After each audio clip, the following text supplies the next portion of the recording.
Welcome back, Duelist. Casual Duelist here, and I've got a speed duel update for you all. This was actually requested, more of like a casual request rather than, hey, would you go ahead and remake the video? And that goes out to @Wolf the Cuber, or maybe the was just my own handwritten note here. I made some notes today. So Wolf the Cuber asked, what would I do to add reinforcement of the army to the deck? Well, I got you a whole new deck list, so that'll be cool. And then secondly, Alex, you asked me about my deck box, I believe. So this is Ultimate Guard, and I picked this up at one of the local OTS stores not too long ago. And just real quick, these guys don't pay me. The OTS doesn't pay me. I'm in no way sponsored by anybody at this point. But what it is each side has the ability to hold, a deck, some extra traded cards, sideboard, couple speed duel builds if you like. And we got that on both sides. You'll see my Monarch deck. You guys may remember that profile. And then, of course, in the center, you could also sneak your speed duel decks in, because is Yu-Gi-Oh! Or, again, you could use your dice. And now I get a couple spin down D20s from Magic. Again, I got a nice little D6 here. This one is from Force of Will, I think it was. Of course, you got your Yu-Gi-Oh! Dragon Trio here.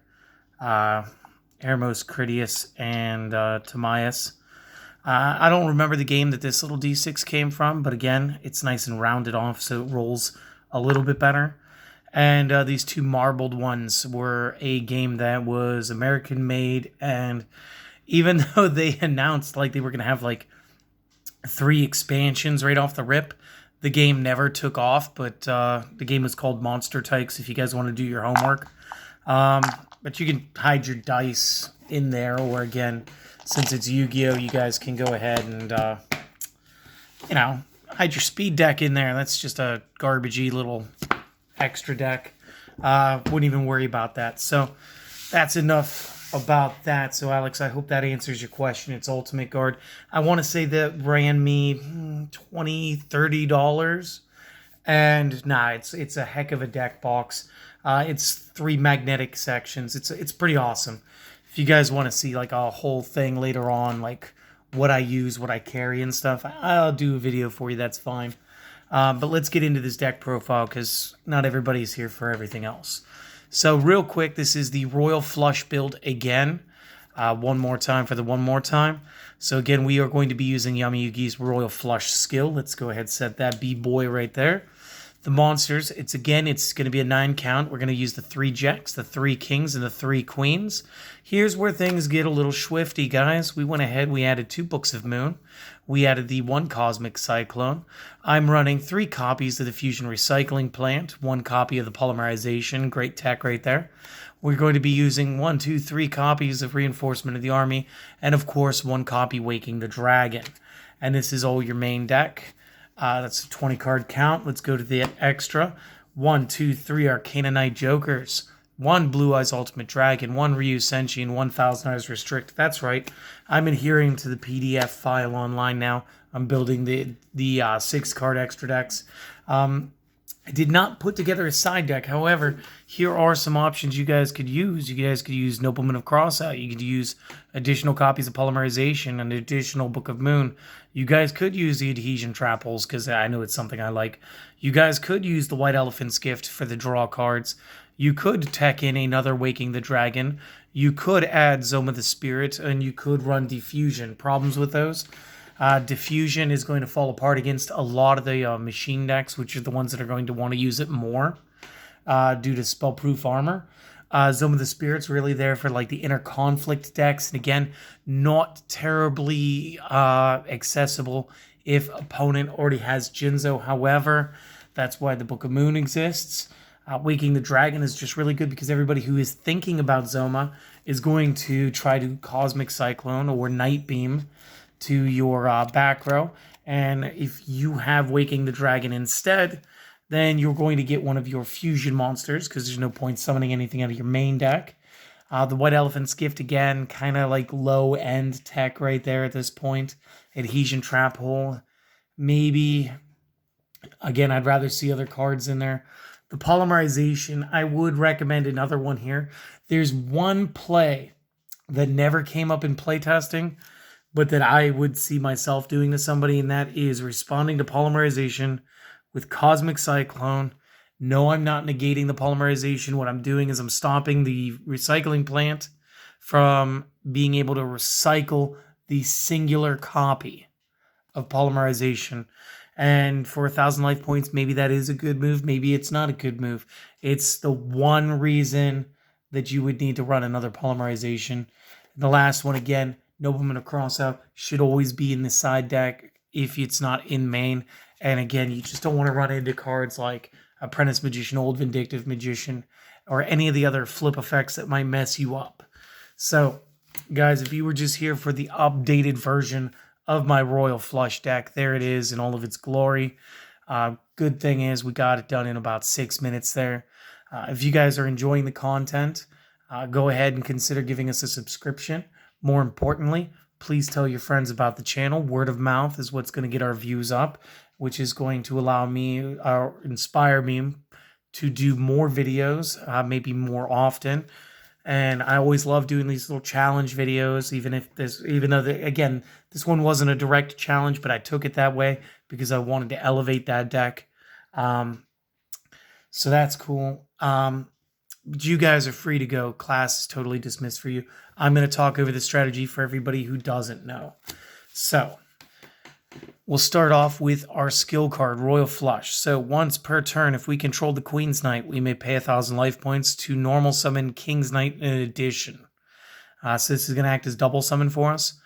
With the one drawback that King and Jack's Knights I control may not attack directly the turn I use the skill. Now this is okay if you're going to beat over monsters. And again, if you were using the adhesion trap holes in your side, maybe this makes it a little bit stronger. I'm worried about getting the band together so we can go into our fusion. So real quick, Jack's Knight, whatever, 5-star, 1900, nothing spectacular. King's Knight, 16 by 14, 4-star. Definitely a reinforcement or a Rhoda target. And when normal summoned, as long as I control Queen's Knight, we special summon Jack from the deck. Now that wording is important, and that's why we maximized on 3 copies instead of lowering the Jack's Knight's count and going into the Summoner's Art spell cards. We do not need to really add him to the hand if the King's Knight's going to add him to the field. So try to make it so the effect is always live.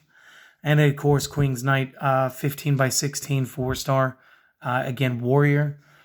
Great reinforcement of the army target. And again, unlike the main game, we get access to all 3 of our copies. So that's our 9 monster count. The spells goes right off into the Books of Moon. Again, we're going to try to stop any combination before it happens. On the off chance you sided into trap cards, this will help you manage the expectations of Jinzo. And whatever. I mean, I wish I could have had 3, but I wish I had more space altogether. The 1 Cosmic Cyclone, get rid of that targeted spell trap. Try not to fall into your opponent's Waking the Dragon. Try to clear out Zoma. Zoma could actually destroy us in this deck. So we want to keep and make sure the Cosmic Cyclone is going to do its job. And again, the reason Zoma will hurt us, when it's destroyed, the attacking monster, its attack power is dealt to us as life points. We just paid 1,000, and now we're prepping to take another, 38? So yeah, we want to make sure that that's not going to happen, and I'll pay 1,000 more life points to make sure that it doesn't. My biggest tech, I think, this time was my Fusion Recycling Plant. Once per turn, discard a card, add Polymerization from deck or discard to hand. Once per turn during the end phase, I can target a monster in my graveyard that was used as fusion material for a fusion summon and add that card to my hand. This will allow me to get some monsters back. And again, if you side into the White Elephant's Gift, this will allow you to get back like Queen. So you could summon the Queen. It's a 4-star. It's normal. You'll be able to sack it, draw 2 cards. It's fine. But again, Fusion Recycling Plant 3, I don't mind playing one to pitch one to go into my deck to get the 1 polymerization, and then next turn, if I need it again, I can discard something else and retrieve the same polymerization. For the most part, unless somebody Cosmic Cyclones your polymerization, you will be able to continually bounce the singular copy around. And this made it feel like I had more cards in the deck than I did. Again, Reinforcement of the Army, pretty straightforward. Add a level 4 lower warrior from deck to hand on resolution. Great spell card. And last in the deck, so that was 9 monsters, 10 spells, 1 trap. Waking the Dragons. If it is set card in its owner's control has left the field due to opponent's effect, it is either in the graveyard or banished. Special summon a monster from the deck or the extra deck. And this is why our extra deck is so powerful, because we can already play Arcana Knight Joker at 3,800, but we are in no way limited to him. We can also summon the strongest physical card in the game at the moment, the Blue Eyes Ultimate. We could summon the Trap Stunning Riasenshi, and we could also summon up the Vacuum Cleaner of Doom, the Thousand Eyes Restrict. And if we are summoning the Arcana Knight Joker, which is really the only effect that you need to know, the others are pretty commonplace. This is a fusion summon of this character can only be done with the above materials, so you must use the 3. And then once per turn, when a spell, trap, or monster effect is activated that targets this face-up card on the field, as a quick effect, discard the same type of card to negate the effect. It will not destroy the card, however, that doesn't exactly matter. So that's pretty cool. Again, Blue Eyes 45, Riasenshi. When a normal trap is activated, quick effect, pay 1,000. Negate the effect. This must be face up on the field to activate and resolve the effect. Negate the effects of any spell that targets this card and destroy it. He's very Book of Moon proof, while being able to take out traps. And of course, the restrict. Other monsters on the field may not change battle positions or attack. Once per turn, target a monster on the opponent's side of the field, equip it to this card, maximum of 1 monster equipped this way. This card's attack and defense become equal to the equipped monster's attack and defense. And if this card were destroyed by battle, destroy the equipped monster instead. So again, that is it. I hope that you guys enjoyed this. This has been a very fun one to playtest. Wolf, I'm very happy I was able to make this deck for you and update it just in general. I hope this clears up how to add some reinforcements of the army to it. And Alex, I hope that answered your questions on my deck box. Hopefully that was what you were asking about.